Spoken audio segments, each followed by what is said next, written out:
Shabbat Shalom and happy Sabbath to all the viewers and the people here in attendance today. Today we're going to be going over a brief lesson. We only got a few scriptures to go over. Then we're going to read a little bit of history, like my kinfolk say, history solves the mystery. So we're going to back the scriptures up with actual history. Today's lesson is going to be pertaining to the lunar Sabbath and the weekly Sabbath, because a lot of people are kind of migrating to the lunar Sabbath and keeping what's called a lunar Sabbath.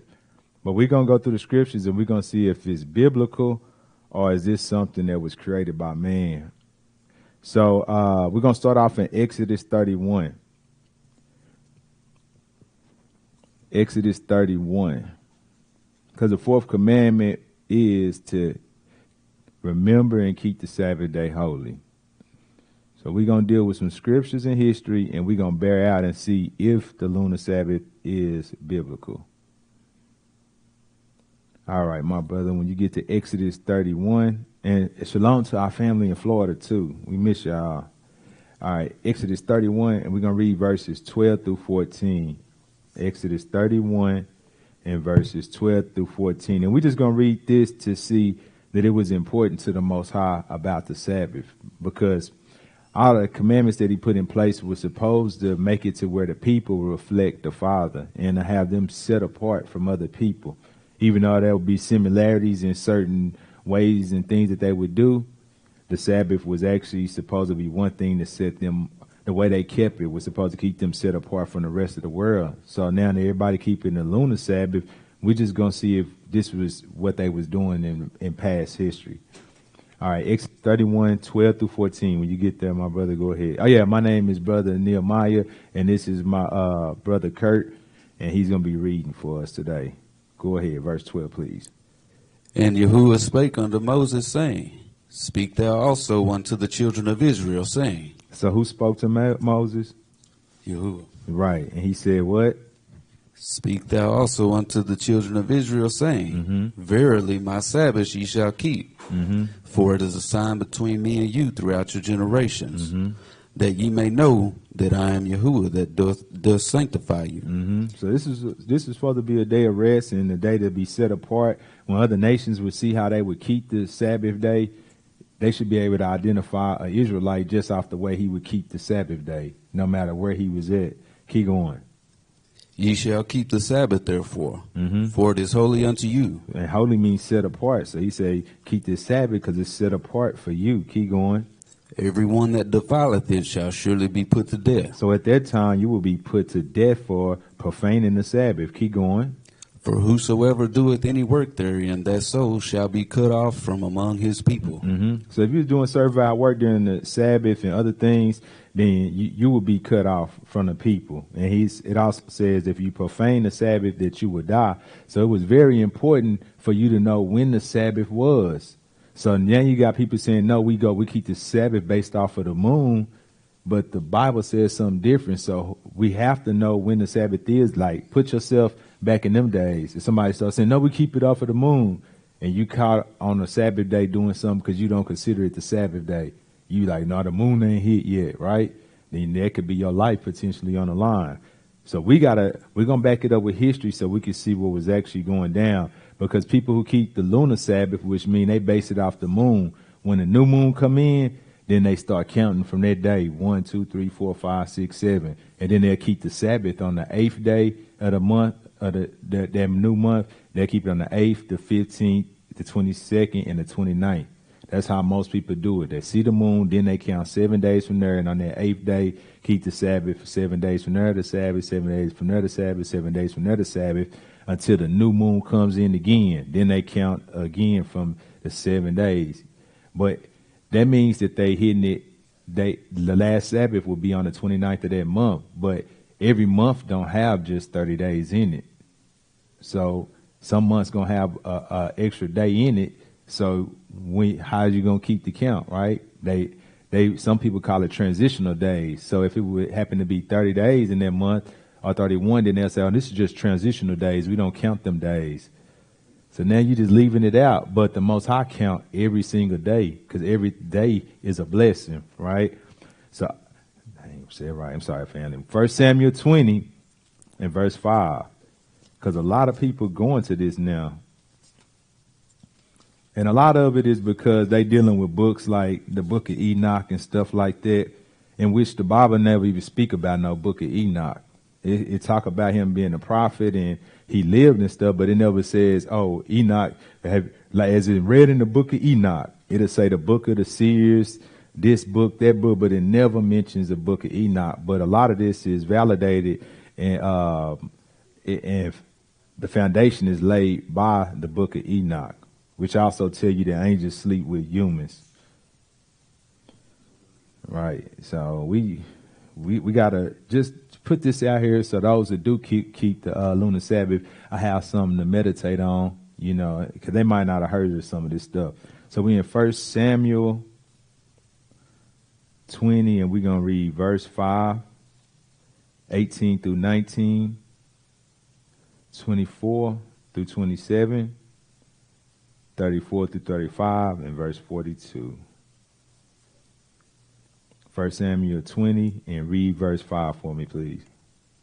And David said unto Jonathan, Behold, tomorrow is the new moon. He said, when is the new moon? Tomorrow. Tomorrow is going to be the new moon. This is what David is telling Jonathan. Tomorrow is the new moon. Keep reading. And I should not fail to sit with the king at meat, but let me go that I may hide myself in the field until the third day at even. Until the what day? The third day. So he says, tomorrow is new moon. Let me go hide myself until the third day. Because this is when Saul is wanting to kill David. So he in fear of his life. So he said, tomorrow new moon, I'm going to go hide out until the third day at evening. Let's go to verse 18. When you get there, go ahead. Then Jonathan said to David, Tomorrow is the new moon, and thou shalt be missed, because thy seat will be empty. And when thou hast stayed 3 days, then thou shalt go down quickly, and come to the place where thou didst hide thyself, when the business was in hand, and shalt remain by the stone Ezel. So he said, after 3 days have passed. So we seeing tomorrow the new moon, and after 3 days has passed, right? Let's go to verse 24. So we got the new moon on that next day, and they both in agreement that he will hide for 3 days, and then he told them where to meet him after that third day, or on the third day. Verse 24. When you get there, go ahead. So David hid himself in the field, and when the new moon was come, the what come? The new moon. So now the new moon is here. Keep reading. The king sat him down to eat meat. And the king sat upon his seat, as at other times, even upon a seat by the wall. And Jonathan arose, and Abner sat by Saul's side, and David's place was empty. Keep reading. Nevertheless, Saul spake not anything that day, for he thought something hath befallen him. He is not clean. Surely he is not clean. So he just thinking, oh, something happened. He unclean or something. That's why he not showing up. That's what Saul thinking. Keep reading 27. And it came to pass on the morrow, which was the second day of the month. So now in this, we just saw the new moon in place. And now it's saying, which was the second day of the month now. Keep going. That David's place was empty. And Saul said unto Jonathan his son, Wherefore cometh not the son of Jesse to meet, neither yesterday nor today? So you had them speaking before the new moon. Tomorrow was going to be the new moon. Then that second day had come. So the second day had come. Let's go to verse 34. Stay with me. I'm going to make a point. I'm going to tie it all up. 34, go ahead. So Jonathan arose from the table in fierce anger, and did eat no meat the second day of the month. So it's still the second day. He didn't eat nothing. Keep going. For he was grieved for David, because his father had done him shame. And it came to pass in the morning that Jonathan went out in the field at the time appointed with David, and a little lad with him. And he said unto his lad, Run. It was like the 3 days. He said after 3 days to meet up, to stay together. So it was after 3 days. Skip down to 42. And Jonathan said to David, Go in peace, for as much as we have sworn both of us in the name of Yahuwah, saying, Yahuwah be between me and thee, and between my seed and thy seed forever. So this is this is just confirming that the 3 days had passed, and now David is leaving. Go over to chapter 21.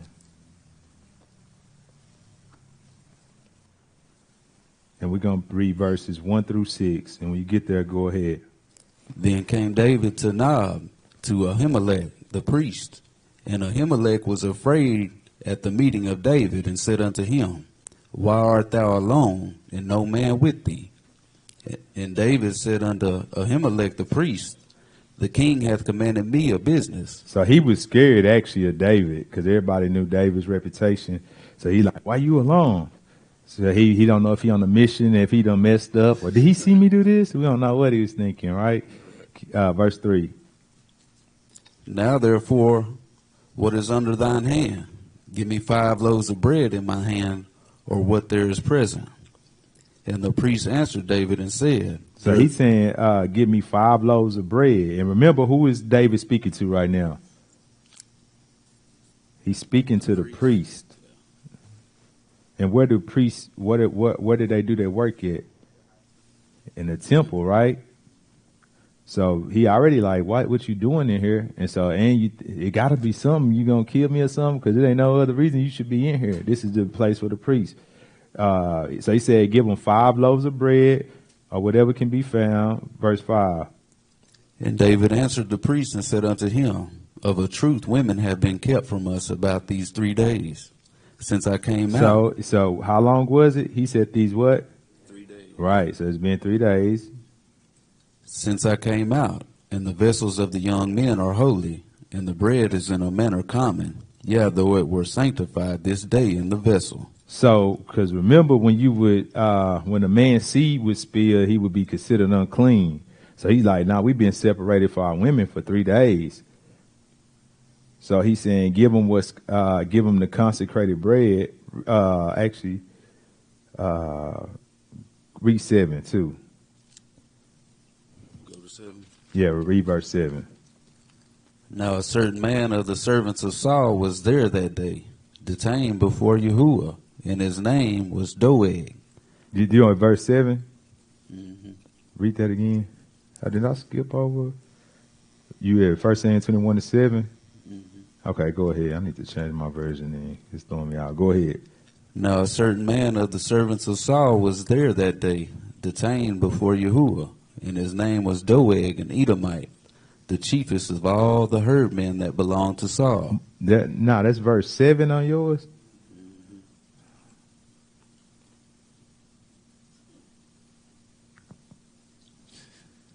All right, don't make me come out there in them seats. Oh, yeah, read 6 again. 6 again. I ain't run all this together in this version. Go ahead. So the priest gave him hallowed bread. Mm-hmm. So this was the holy bread, or the set-apart bread that he gave David. Keep going. For there was no bread there but the showbread. So this is the showbread. This is the bread that they had to put out weekly. Keep going. That was taken from before Yahuwah to put hot bread in the day when it was taken away. So David came on that 3rd day. Remember, it was after the new moon, right? So it was a 3rd day, and the priest is in there changing bread. When do the priests, what are they supposed to change the bread? Let's go to Leviticus 24. Because I don't want to say what day it is. I want us to use our brain, and we come all into the same conclusion. Leviticus 24 and verses 5 through 8. Go ahead. And thou shalt take fine flour and bake 12 cakes thereof. So these are the rules that the priests have to do dealing with the showbread. Take fine flour and bake 12 cakes. That means 1 cake for each tribe of Israel. Go ahead. 2 tenth deals shall be in 1 cake. Mm-hmm. And thou shalt set them in 2 rows, 6 on a row upon the pure table before Yahuwah. Mm-hmm. And thou shalt put pure frankincense upon each row, that it may be on the bread, for a memorial, even an offering made by fire unto Yahuwah. Every Sabbath. Every what? Every Sabbath. Every Sabbath. Keep going. He shall set it in order before the Lord continually. being taken from the children of Israel by an everlasting covenant. So when do they put the new showbread out? Every Sabbath. And remember, it was the new moon, and then 3 days from there, right? He in the temple, and he giving him the old showbread. That means he's putting new showbread on there, which means that day is what? Hold on. But it was just a new moon 3 days before. But they got to count the new moon, then count 7 days. And then have they Sabbath on the 8th, the 15th, the 22nd, the 29th. So mathematically, according to these scriptures, that don't add up. Why they not doing it like how those so-called lunar Sabbath keepers are doing it, right? So we seen 3 days later, it was the Shabbat. They put new showbread. So let's go to Matthew 12.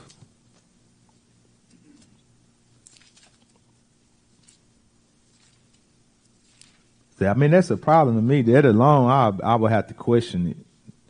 Like, hold on, how is David 3 days after the new moon? And it's not a high Sabbath. It's just a regular weekly Shabbat. All right. Because that's when they put the showbread out. So Matthew 12, we're going to read verses 1 through 5. Go ahead. At that time, Yeshua went on the Sabbath day through the corn, and his disciples were hungered, and began to pluck the ears of corn and to eat. But when the Pharisees saw it, they said unto him, Behold, thy disciples do that which is not lawful to do upon the Sabbath day. So the Pharisees picking it out and saying that's not lawful to do on the Shabbat, right? That's oral tradition that they put in. Keep going. But he said unto them, What Yeshua say? Have ye not read what David did when he was hungered, and they that were with him? And see, people have missed this point because they're not really looking at the days to know, like earlier, okay, it was new moon. Like you read this all the time and never put it together to think like, okay, David was with Jonathan the day before new moon, said 3 days later they're going to meet up, right? So it was on the third day of the new month that he went into there, and it was the Sabbath day. So he's saying, like, did you not hear what David did? Keep reading. How he entered into the house of Yah and did eat the showbread, which was not lawful for him to eat, neither for them which were with him, but only for the priest. Right. So, because only the priest was supposed to eat it. So that's one point that you can make. But even that, if you know the timeline, you know it was done on the Sabbath. Keep going. And this is actually, they talking about what Yeshua is doing on the Sabbath. So it's all correlating. Keep going. Or have you not read in the law? That how what? How that on the Sabbath days the priest in the temple profane the Sabbath and are blameless. Okay, let's go to Numbers 10.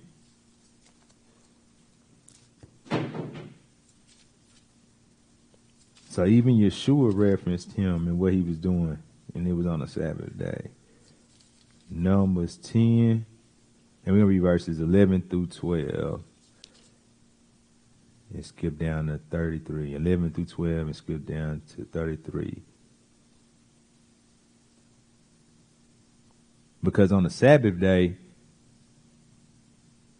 when Israel was traveling through the wilderness on their way to Israel, when the Sabbath day came, what did they do? They rested. Because you got to think about it. If they going from Egypt to the promised land, that means they walking. But every Sabbath day, they had to stop, shut down shop, put up the tabernacle, prepare, so prepare on the 6th day and get everything ready for the Shabbat. So we're going to read this and see if this add up, dealing with the lunar moon, the lunar Sabbath. Go ahead. And it came to pass on the 20th day of the 2nd month. What day is it? The 20th day. And remember, they go off the new moon, count 7 days, so they Shabbat's always on the 8th of the month, the 15th, the 22nd, and the 29th. Not of the Julian or Gregorian calendar, but of the Hebrew calendar. So it's always going to be on the 8th, 15th, 22nd, and 29th. So this is in these scriptures is speaking on the Hebrew time. So it says it's the 20th day. Keep going. In the second year, that the cloud was taken up from off the tabernacle of the testimony. And the children of Israel took their journeys out of the wilderness of Sinai. And the cloud rested in the wilderness of Paran. And skip down to 33. So they traveling right now. And verse 33 is going to piece this together for us. Go ahead. And they departed from the mount of Yahuwah 3 days' journey. So for 3 days they traveling. Go ahead. And the ark of the covenant of Yahuwah went before them in the 3 days' journey to search out a resting place for them. Okay, now that's it. So we see that this was a 3-day journey. So if it was on the 20th and they traveling for 3 days, and we keep in mind they keep their Sabbaths for the lunar people, a majority of them, the 8th, the 15th, the 22nd, and the 29th. So if it's the 20th day, they traveling for 3 days, that means they are traveling on what they would be considering, the lunar Sabbath people would consider a Shabbat. Because it would be the 22nd, and they still out here traveling in the desert, not resting. They on the move. Let's go to, let's see here.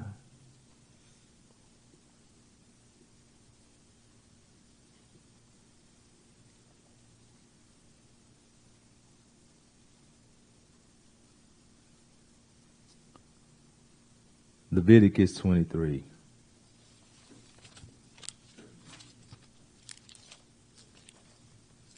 Leviticus 23, and we're going to read verses 26 through 28.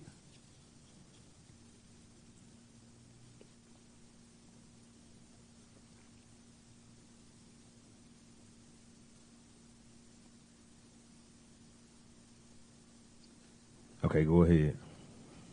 And Yahuwah spake unto Moses, saying, On the 10th day of this 7th month, there shall be a day of atonement. So this is speaking on the Day of Atonement. Go ahead. It shall be a holy convocation unto you, and ye shall afflict your souls, and offer an offering made by fire unto Yahuwah.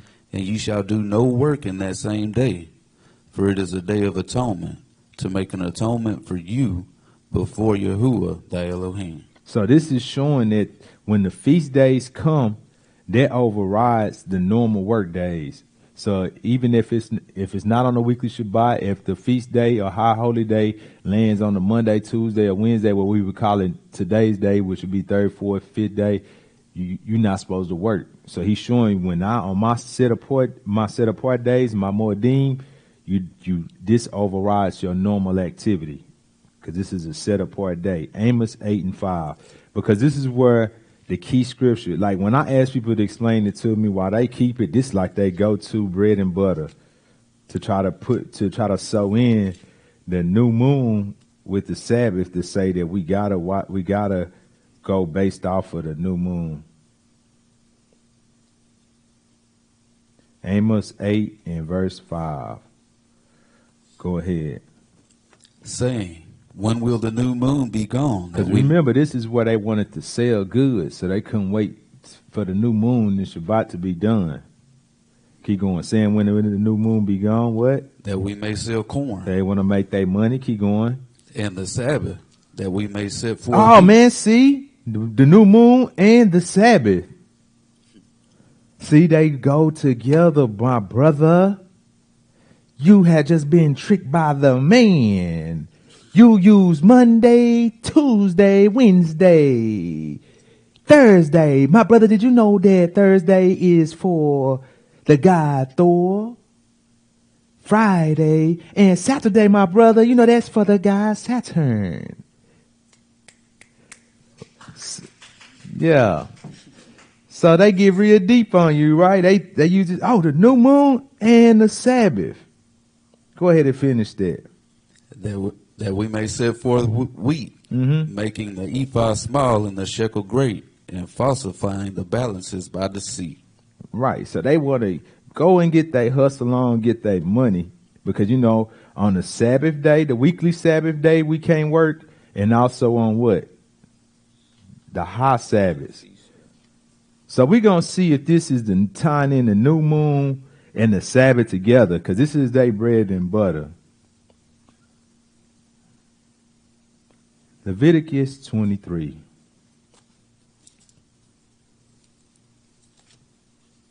My brother, you've been tricked.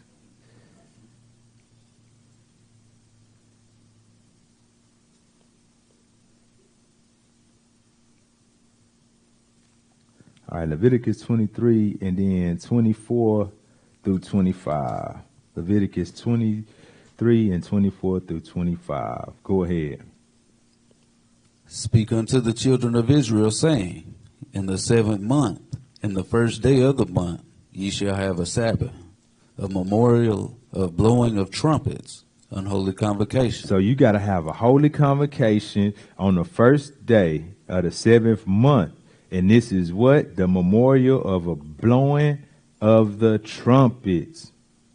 So this is the blowing of the trumpets that it's talking about. Read 25. Ye shall do no servile work therein. So you ain't supposed to do no servile work therein. Keep going. But ye shall offer an offering made by fire unto Yahuwah. So on the blowing of trumpets, you can't work. You have to have that convocation. And you got to blow them trumpets. Let's go to Numbers 10.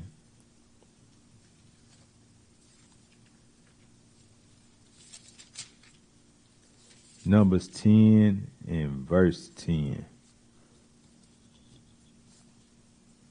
Numbers 10 and verse 10. Go ahead. Also in the day of your gladness, and in your solemn days, and in the beginnings of your months. And in the beginnings of your months.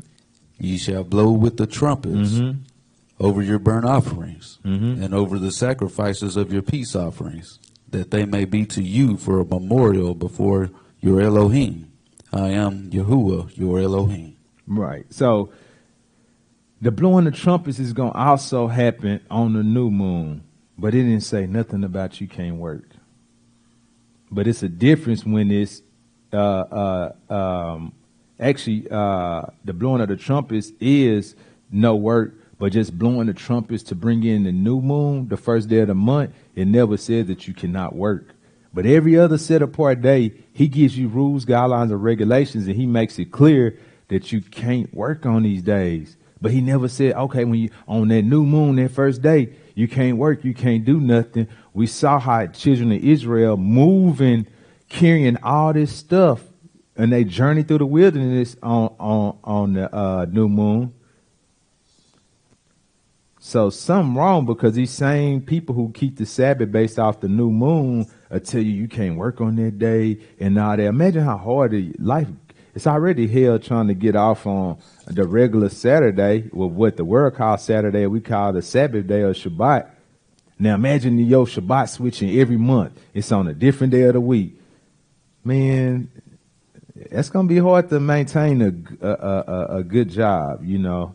You would have probably had to been going there for a while and proved yourself for them, and then came into that understanding of the lunar Sabbath and for them to even keep you. Because they're like, but it's too crucial. You confusing me. I thought it was on Tuesday, and now it's Thursday. The next month, then it's on Sunday. You know. Okay, let's go to Numbers 28. Numbers 28.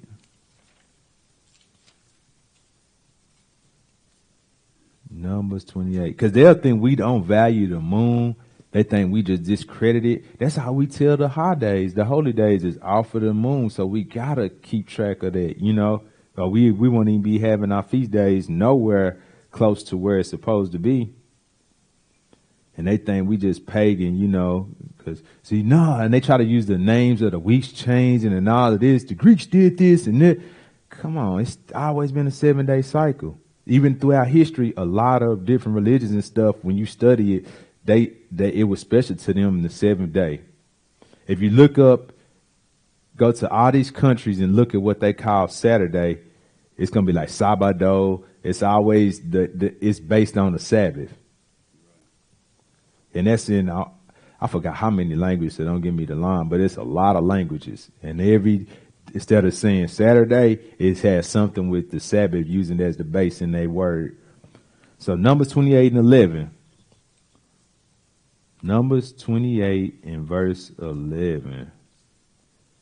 Let me get there first. All right, go ahead. And in the beginnings of your months ye shall offer a burnt offering unto Yahuwah, 2 young bullocks, and 1 ram, 7 lambs of the first year without spot, and 3/10 deals of flour for a meat offering, mingled with oil for 1 bullock, and 2/10 deals of flour for a meat offering mingled with oil for 1 ram. Okay, so we just wanted to focus on verse 11 because now this is talking about the new moon, and it's not telling you that you can't work.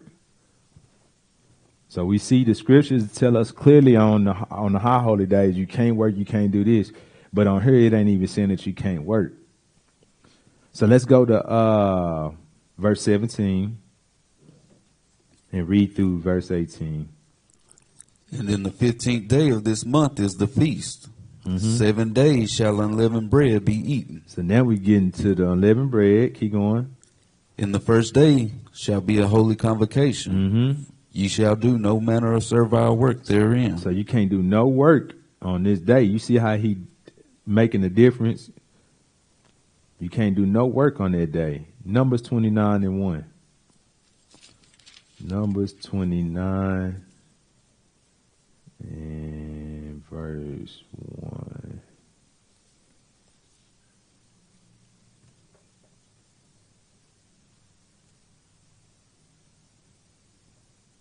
Okay, go ahead. And in the 7th month, on the first day of the month, you shall have a holy convocation. You shall do no servile work. So on the first day of the month, which would be a new moon, this is you got to have a holy convocation. And what? The 7th, on the first day of the month. Keep reading. Ye shall do no servile work. It is a day of blowing the trumpets unto you. So this is the blowing of the trumpets. So this is what was being spoken of in Amos 8 and 5, where they try to tie in the new moon and the Sabbath. That's because this was the blowing of the trumpets, my brother. My brother, did you get that, my brother? You need to go back and read, because you got to match everything has to line up, my brother. Yeah. And then what's crazy is because since you get a lot of that stuff from the book of Enoch and you use that as a foundation, I'm thinking like maybe one of the fallen angels slept with the human and one of the human's offsprings came down the line, and then he the one who made the book of Enoch. I mean, if you believe in that, you got to believe in the angels too, my brother. So maybe the fallen angels' children made this doctrine up. Because it ain't lining up with script so far, man. It ain't. We done show what David came back on the Shabbat 3 days after the new moon, my brother. And it was the Shabbat. We seen them traveling, which would have defiled it if he would have said, because even if it say no servile work, even through oral tradition, they made it to where, hey, man, we not going to do nothing. Even on the Shabbat, because remember Moshe had to tell them, don't even leave out your house on the Sabbath, because when they went out to go get the angel food, the manna, they was going out there even on the Sabbath day. So then he had to go tell them, hey, you can't even come out the house on the Sabbath. So they already had it established we ain't moving on the Sabbath. All right, let's go to, you got Apocrypha on your phone? Yeah, let's get that Apocrypha real quick.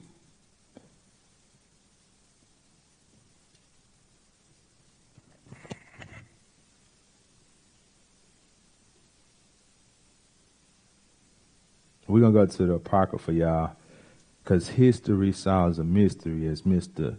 Al Bell be saying. All right. We're going to go to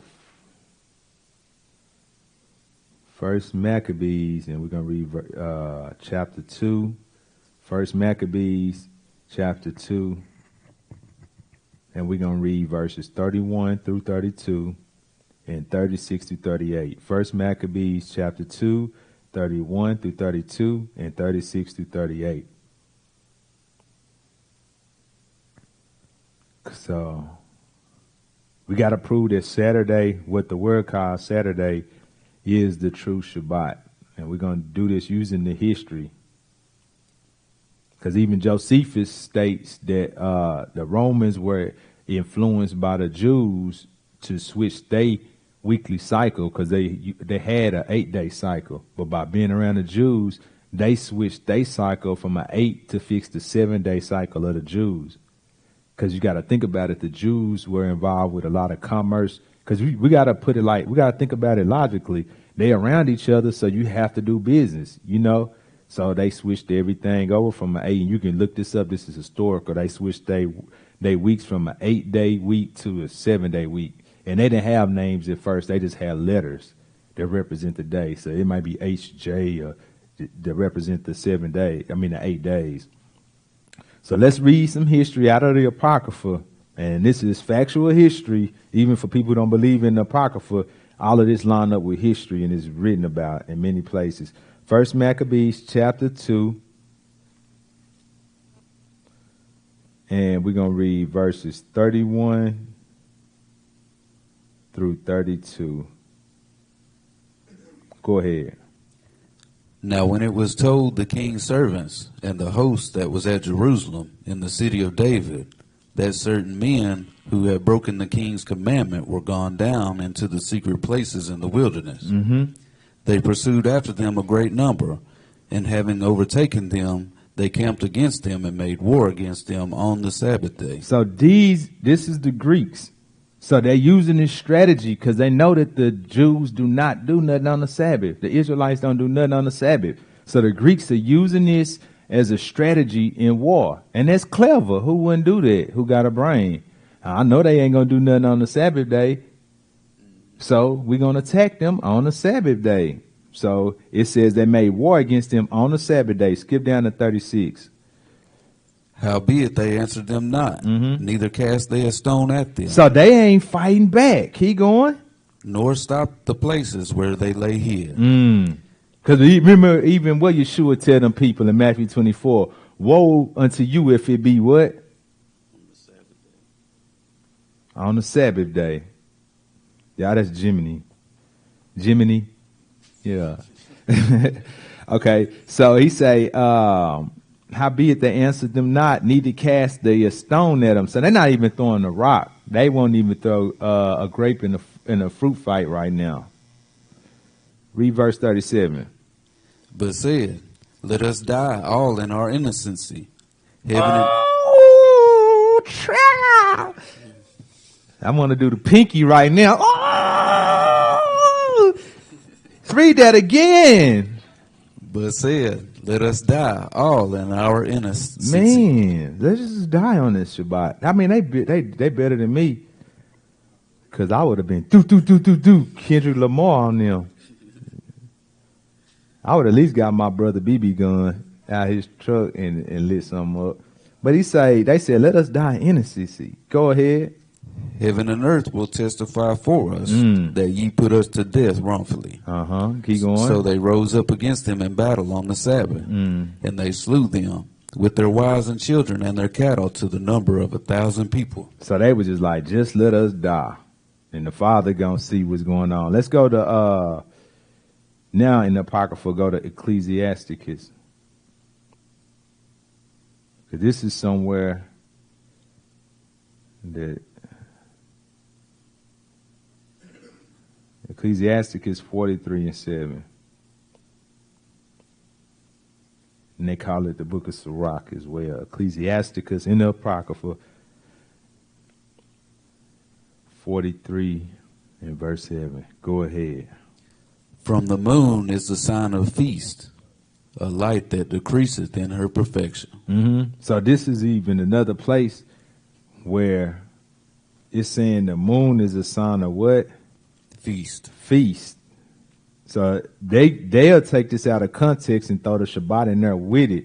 But we use the new moon in order to tell the high holy days. That's what we use the new moon for.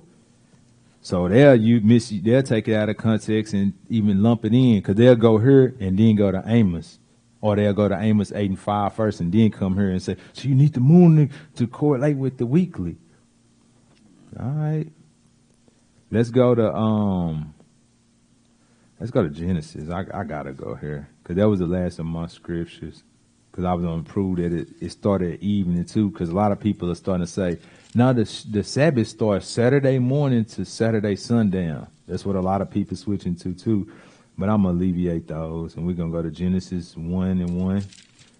Man, I want to do Pinky so bad. Let's go to, let's start at verse 3. Genesis 1 and verse 3. Go ahead. And Yah said, let there be light, and there was light. And Yah saw the light that it was good, and Yah divided the light from the darkness. Right.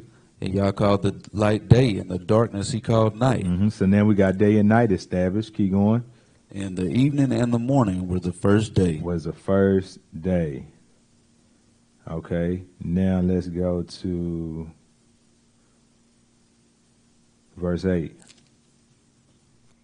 And Yah called the firmament heaven, and the evening and the morning were the second So day. he made the firmament in the heaven. Now let's go to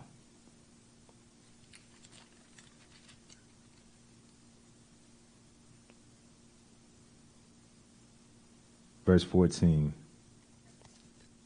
And Yah said, let there be lights in the firmament of the heaven to divide the day from the night. And let them be for signs and for seasons and for days and years. And let them be for lights in the firmament of heaven to give light upon the earth. And it was so. And Yah made two great lights, the greater light to rule the day, Which is the sun, and the lesser light to rule the night. which is the moon. He made the stars also. And Yah set them in the firmament of heaven to give light upon the earth, and to rule over the day and over the night, and to divide the light from the darkness. And Yah saw that it was good. And the evening and the morning were the fourth day. Now that's the first day, bro. New moon begin the month, and we start there to count until the Shabbat. That's the first day. What day was that? It says the fourth day he created the moon. So now what we're going to do is we're going to go down a little further. And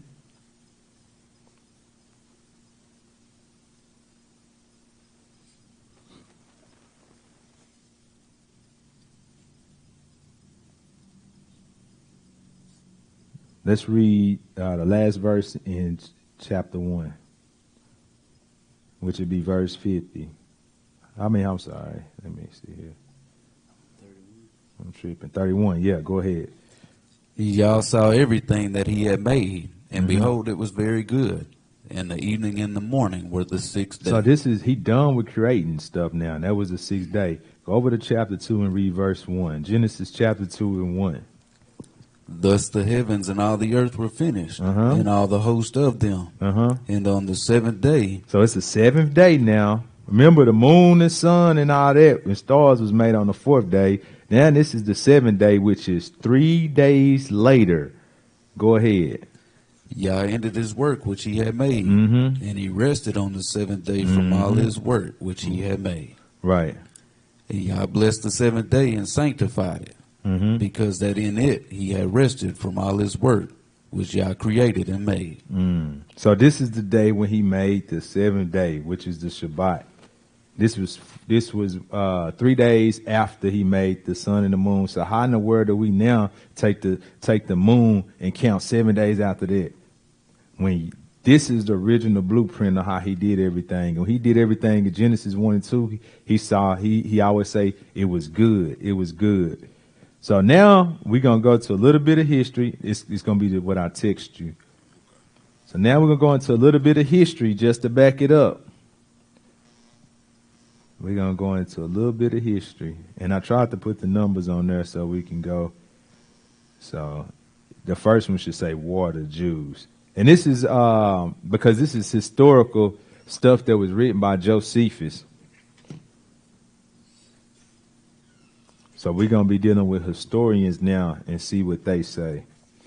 We read the history on the Greeks and how they took advantage of the Jews' Sabbath day to go in and fight. So this is Josephus, War of the Jews, 4 and 582, chapter 4 and 582. Go ahead. And the last was erected above the top of Pastaphoria, where one of the priests stood, of course, and gave a signal beforehand with a trumpet at the beginning of every seventh day. So at the beginning of every seventh day, you got a priest who's going to blow a trumpet. Keep going. In the evening twilight, as also at the evening when that day was finished, as giving notice to the people when they were to stop work and when they were to go to work again. So you had priests that blew trumpets. That way that people will know when the Sabbath is beginning, when this is ending. This is how important it was, because if you was doing something before you heard that second horn, it's off with your head. And you know people going to be ready to stone something real quick. Yeah, I caught them. They going to be snitching. I seen him. He was behind the plum tree trying to do some work. He was trying to chop it up on the low. So they going to be snitching. Let's go to the one that say 2 now. And when you get there, go ahead. And this say 28, read the dates too, so they'll know. So it's 28 BCE to 1 BCE. Tibullus, a Latin poet who lived from 54 BCE to 19 BCE, references the Sabbath in one of his elegies. So this is a Latin poet who is mentioning the Sabbath. Keep going. The poet is quoted by J. Hugh Michael in his paper entitled The Jewish Sabbath in the Latin Classical Writers. All right, go over to 3.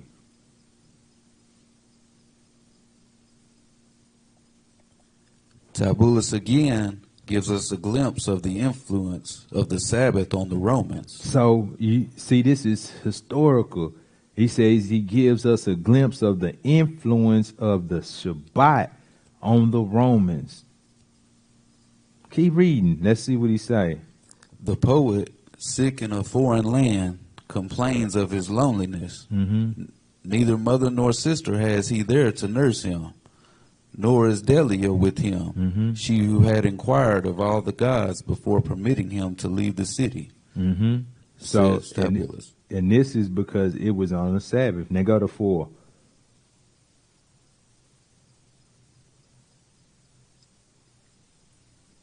So he crying because he ain't feeling good and there's nobody to take care of him.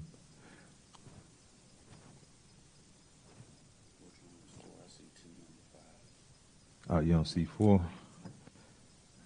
I texted to you. It's in the first one I sent, the very first one. All right, so he was whining that he didn't have nobody to take care of him, right? Keep going. All promised to return, yet did nothing stay her from looking back in tears and terror on my journey. Yeah, even I, her comforter, after I had given my parting charge, saw still in my disquiet, for reasons to linger and delay.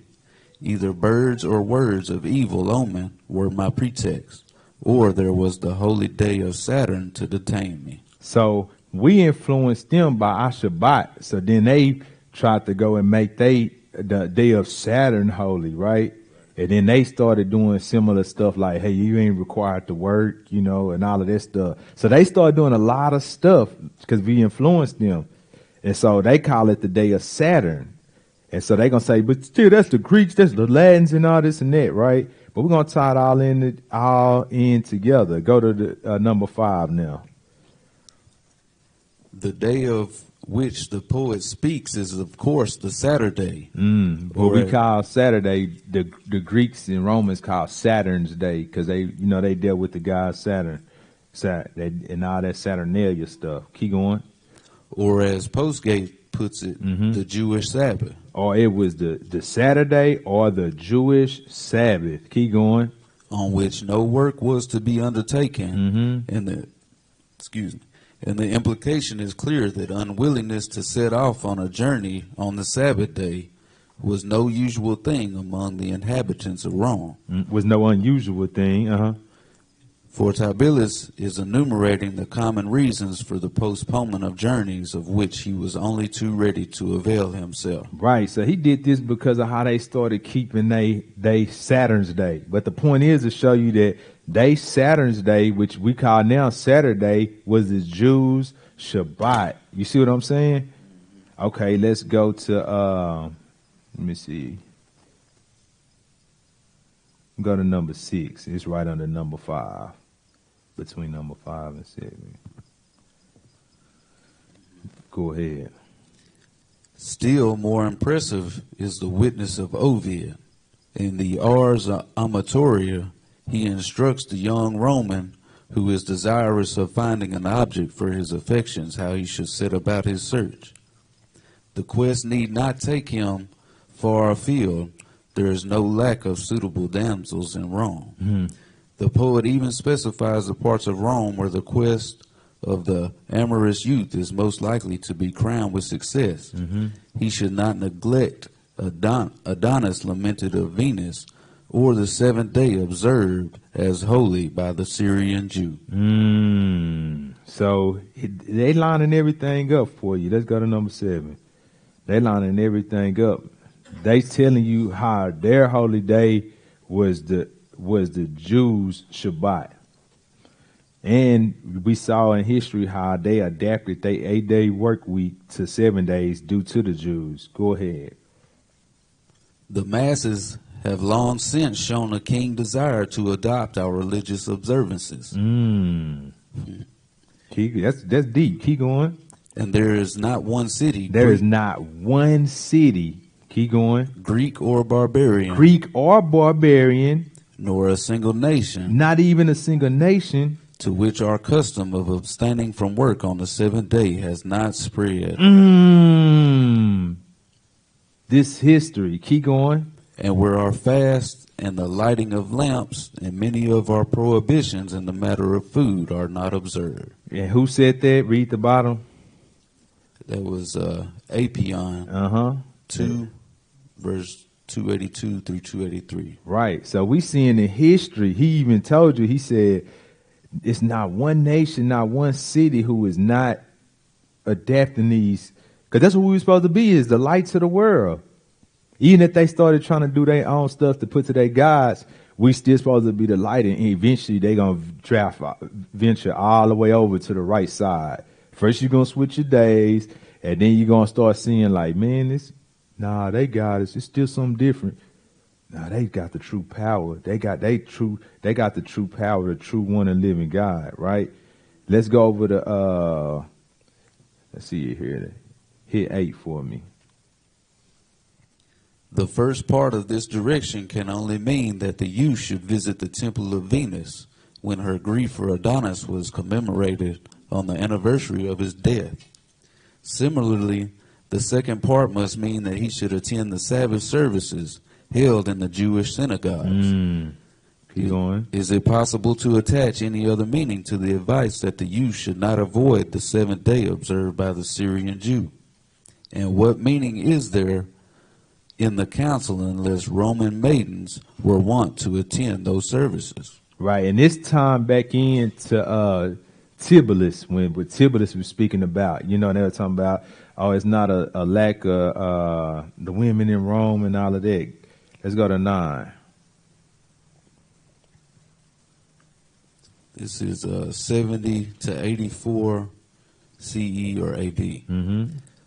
Frontinus, a Roman soldier who lived from 40 CE to 103 CE, wrote a book on military strategy called Stratagemmaticon. Yeah, Stratagemmaticon. There you go. Uh-huh.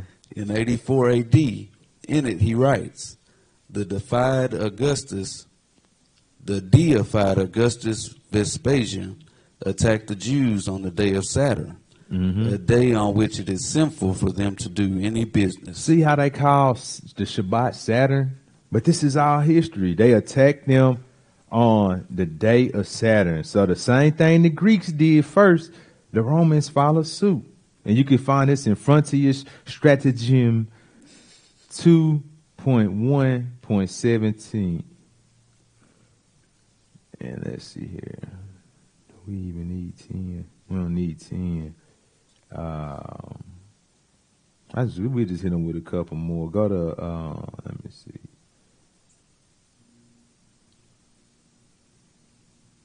because I got a lot of these, y'all. If y'all want all the sources that I have, just hit us on the email, and I'll email you some PDFs.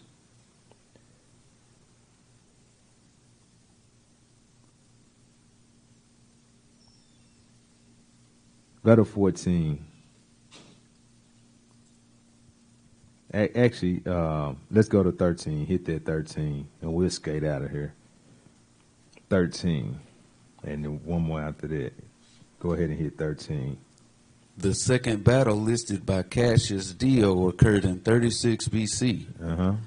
Is the one that resulted in the very first King Herod coming to power. The Jews indeed had done much injury to the Romans, but they suffered far more themselves. The first of them to be captured were those who were fighting for the precinct of their God, and then the rest on the day, even then called the day of Saturn. So they knew that they was gonna rest. So that's how they knew when to start infiltrating and going in. And when you study the history, the Romans and the Jews had three major battles throughout history. And that was their tactics to go in on a Sabbath day. Read that last one that say C100 CE, and we'll skate out of here. 100 CE. The historian Cornelius Tacitus. Tacitus. Yeah, Tacitus, yeah. From 56 CE to 117 CE, after suggesting that the Jews keep the Sabbath out of laziness. So they was like, we just keep it because we lazy. That's how they looked at it. Keep going. Also associated the Sabbath with the Roman idol Saturn. Because it was on the same day. It never changed. Keep going. They are said to have devoted the seventh day to rest because that day brought an end to their troubles. Later, finding idleness alluring, they gave up the seventh year as well to sloth. So then, not only did we not do nothing on the seventh day, they thought we was real lazy because on the seventh year, they was like, oh, yeah, so, and they just sorry. Right, you gotta let the land rest. So it's all because of the way the Father laid it out. But I got a lot of more resources, y'all, if y'all want them. But ain't no reason in beating a dead horse. I just want to get a quick, like my kinfolk say, quick microwave lesson in real quick to show you some examples from the Bible and the history, because I don't want to beat a dead horse. But I got more sources. And they all valid, and these are actually credible sources that everybody go to. Josephus even go in on the Sabbath day and how we kept it. He never mentioned nothing different, and he tell you how they utilized that to beat us. And who was that? Joshua, who prayed that the sun stay up. Why? What day was he going into? And they don't fight on the Sabbath. So come on, man, that lunar Sabbath, man. Man, you got to get that back, man. The book of Enoch, you got to get that back, because you need to even look up the history on when the book of Enoch came around. It ain't nothing more than people just read some stuff out the Bible and going out their imagination and making stuff up. Then even the book of Jasher trash too. Even if if you well read and you like reading, if you read John Grisham, his books, you're going to know a John Grisham book. Who is another person? Who wrote it? Stephen King. If you like Stephen King novels, you're going to know Stephen King. If you like Goosebumps when you was little, you're going to know Goosebumps. You're going to know all these authors because you're going to know the writing style. How the Bible write a certain way, and then they get to these other books and it's totally different. Enoch more symbolized the Bible the way they reading it, but Book of Jasher is straight. It ain't even written the same. It's written like almost like in today's language. It don't even have the same structure on how they wrote in the ancient writings. So, man, you got to be careful what you're reading. It's good to read history and other books, but you got to make sure it line up. And even to be honest with you, it'd be some stuff, even in the Apocrypha, that kind of go against what some of the stuff that Hamashiach said, So you just got to have a good understanding and know how to take it. So if it don't line up with the original Torah and Tanakh, then you really shouldn't be rocking with it, because it got to be an ongoing thing, because the Most High changed not. So, man, yeah. Now, Stephen King wrote Enoch because he the one who came up with the fallen angels and stuff. Yeah, Stephen King, it was his great-great-great-granddaddy. Yeah. Huh? Nostradamus, yeah, it was his, it was, see, but Nostradamus' grandson is Stephen King, great-great-granddaddy. See how you tied it in? Yeah.